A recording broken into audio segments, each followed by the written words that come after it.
Spellbook of the Lost and Found. Chapter 34. Hazel. Monday, May 15th. Lost, blood, nerve, belief. Rowan holds out the last diary page, and Rose and I read it, Ivy peering in over her shoulders. My charm bracelet, Olive says, and she sits down suddenly beside Rowan. I lost it, and I thought when I read the bit in the diary when Laurel found it, that she just picked it up wherever I dropped it, but it was my mom's when she was my age. Her name is Laura. She was friends with your parents when they were at school, she says to me. Rowan nods. You know the picture? He starts to say. On the mantelpiece at home, I finish. Mom with two of her school friends. Noelle, Ivy's mom, and another that we didn't know. Another who looks almost exactly like Olive. I don't know how I missed it. Rose whistles through her teeth. Your mom wrote this, she says to Olive. She shakes her head in disbelief. That's kind of mind-blowing. Kind of, Olive says faintly. I think I might be stunned. I think this is what being stunned feels like. But Rose says, Ash came to the house the night before last, in the storm. She knocked on the door. We all saw her, right? Olive lets out a breath. A coincidence, she says. Some red-haired girl from town out in the storm, or else it was Mag's bloody potent. Take your pick. Or a ghost, I say softly at the exact time as Rowan. Rose exhales. You two are really spooky when you want to be. I take the key out of my pocket and put it on the windowsill of the cafe. The handle is almost heart-shaped, the metal making twists and curls. Its teeth are sharp and shining, and Rowan just looks at it. It was in the spellbook, I told him. The first time I found it, it was pressed between the pages like a butterfly's wing. Rowan stares down at the key. It's the same as your tattoo, Rose says to me. Where's it from? Olive asks. What does it open? What door does it open? More like what door does it shut, Rowan says slowly. After Roland got burned, I went to get that key tattooed. I didn't have it with me. The key to the bedroom door they locked him in, because we didn't go back to that flat after the fire. There wasn't anything left to go back for. And when Rowan got out of the hospital, we went straight home to our grandparents' house. But I remembered it well enough, so I drew it out from memory, and I went to get it tattooed as a reminder, as a promise. If they ever do anything like this again, I'm going to kill them. Set the fire and lock the door. A promise of what? Olive starts to ask, but the sound of a phone ringing cuts her off. Is Emily back? Rose asks, and asks Olive when she disconnects. Olive shakes her head, her mouth with a line. Mom's been with Patty and Dave Murdoch all morning. Cleo's missing too. Murdoch? Isn't that the name of... Cleo is his sister, Rose says, eyes tight. She's Emily's best friend. They had a fight, Olive mutters to herself. Where are they? Well, I say we know exactly how to get her back. I don't know why no one else is suggesting it, but we still have everything we need for a spell. Again, says Rowan. I really don't think that's... The way I figured out telling, not even bothering to keep my voice down, this is all our fault. Mine and yours and Ivy's. We took Olive and Rose into that tunnel. We gave them the potent. We cast that spell with them. We've got to help them fix it. That's not, says Rose. But Ivy takes the spell book out of her bag and says, 3rd time's the charm. Rowan frowns at her. 3rd time's the charm? A memory pops into my brain. Shaky and blurred from the bonfire party last Saturday. Ivy disappeared halfway through the night. A little red notebook sticking out of her bag. That doesn't make sense. I shake my head. I try to focus on what's happening right now. Maybe, I say. Maybe we need a bigger sacrifice. Something found for something lost. We never got to decide what we lost that time, Rose argues.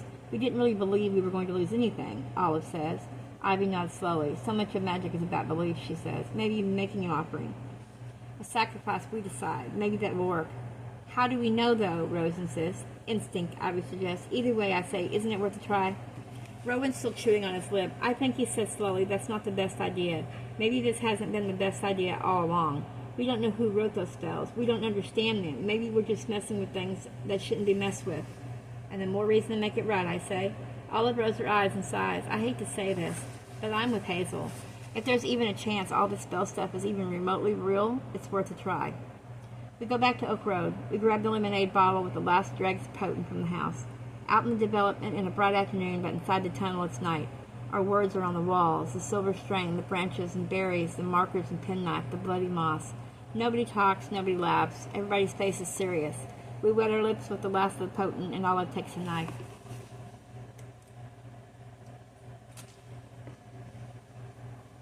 She slices the side of her other hand, hard. Blood comes pouring out. It soaks the moss in seconds. Instead of putting it in her mouth to stop the flow, she reaches out to the tunnel wall and writes her sister's name on it in blood. I shudder and my skin feels cold. You said it was all about reciprocity, as she says to Ivy. Give and take, balance and payment. That's right, Ivy whispers. That's what it says in the spellbook. Olive grabs one of our red markers and slashes lines through every single word she wrote. It didn't say that in the spellbook, but she acts like her hands know exactly what they're doing. She takes the silver string tied to the jar of the bloody moss and makes a circle around her sister's name. The St. Anthony medal swings from the other end. Okay, Olive says, her breath short and her hair out of olive mess. Okay. Rose takes the knife from where Olive left it, and even though Olive protests, she adds her blood to the moss. She writes Emily's name on the wall and marker. She bites her lip and runs a line through her words. My virginity, my memory, my mind, my confidence, my happiness, myself. Rose, no, Olive whispers. In the distance we hear a howl. It doesn't sound like a dog. I don't know how we ever thought it sounded like a dog. When we come out of the tunnel, Rose holds me back. The others fetch their bikes from behind the wall to go back into town. Rose and I watch them. I don't know if I did it, Rose said softly with the spell. I don't know if Emily's with him. All I know is that I wanted him to go away. When we cast the spell, that's what I was thinking. All that stuff Ivy said about intent, that's what I was wishing. I wanted it to all go away so I wouldn't have to think about it again. As if it never happened. Rose, I say, it's not your fault Emily's missing. I know that, she says, but if there's a chance that this could help. And anyway, she says, maybe I didn't lose my virginity that night. Maybe I lost it on Saturday with you. I take her hand. I don't know what all this means, but I know I want to keep her more than I wanted anything else in a really long time. I'm glad I met you, Rose says. I'm glad I met you, too. We get on our bikes and set off again. Maybe she'll be there. Olive turns her head and says, maybe we'll come home and they'll have found her like magic. We melt into a single file to let a car pass, then spread out again when we hit the bigger road. We move fast in the direction of Olive's house, like we're racing to find out if the magic works. We ride so quickly that when Olive's bike flies over a pothole, her bag gets thrown from the basket and lands by the wall alongside us. "Aw, shit," Olive says loudly, and she veers suddenly to the side of the road. We all clutch our brakes and follow her. We pull up in front of the roadside shrine. Hollywells are a dime a dozen on Irish country roads, and this one's special, nothing special. It has a statue of Mary, a plaque with a prayer, some browning flowers still in a plastic wrapper with a yellow price sticker. Suddenly Olive gives a mirthless kind of laugh. I understand why quickly. Inside the wrapper among the roses, there's an empty candy packet and a diary page. It's close enough to Olive's house for it to have blown out of her bin. After all, her mother did write it. Maybe that's all this is. A woman leafing through old diaries that were lost and found long ago, throwing them out with the junk mail and the carrot pills after she's read them. Olive slips the page out of the bouquet and she reads as we walk on, pushing our bikes from our sides. It's about the night after the storm. Ash, our mother, shows up at Laurel's house, dripping wet, barefoot, just like she did at Oak Road. They talk about Jude and his power. He's trouble, Laurel tells Ash. He's lost a lot and so will you. Stay away from him or you'll lose everything. Laurel sees Ash lying on a couch with a lit cigarette. She sees the room go up in flames. It's like she knew 20-something years ago what was going to happen. Visions of the future. Stay away from him or you'll lose everything. My mother didn't stay away, and it looks like she did end up losing everything. Olive, already pale with worry, looks even weirder. My mom, she says. She told me that, those exact words. It was like she was in a trance or something, not seeing me at all. I thought I wasn't hearing her right. I mean, my hearing aid acts up sometimes. I thought maybe I was losing it a little. I was worried she was talking about you. Her eyes flicked to Rowan, but that wasn't it at all. She was talking about Jude. He attacked them, Rowan says, disgusted, but it was Ash who brought her friends to the woods. It was Ash who tied Jude to a tree and flicked open her silver ladder. As the smoke curled up into the body of the tree, he broke free. He tore the scarf from around his mouth. The flames licked the leaves, but he kicked him aside. He came toward us with his arms outstretched, and he lunged at our throats. We three held hands, and we turned and ran. It's creepy, even with the birds singing, and the cows mooing, and the cars driving past on the Sunlight Road. It's even creepier knowing what we know. The book about trees we used to identify the leaves of the spell, Ivy says softly. It's my mom's. I thought that's why she called me Ivy. She used to read it to me every night. That's why I brought it with me. I know it almost by heart. Ivy's mom, small and blonde, delicate like our daughter, obsessed with constellations and the names of trees. Holly. Ivy quotes, her eyes closed. Ash the mighty is the tallest common tree in the forest.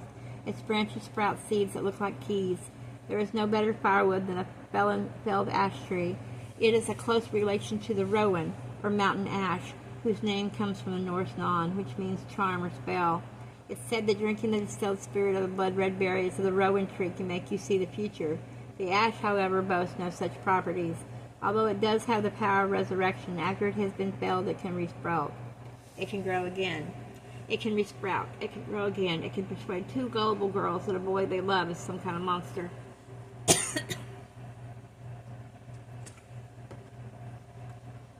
The only monster in that story is my mother, I tell her.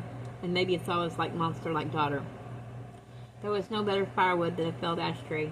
Your mother wasn't a monster, Olive says scornfully. She stole her friend's diaries because she was insecure. She tied up a boy with some silver string and flicked open a ladder to scare him. It's worrying, sure, it's kind of fucked up, but it's hardly monstrous.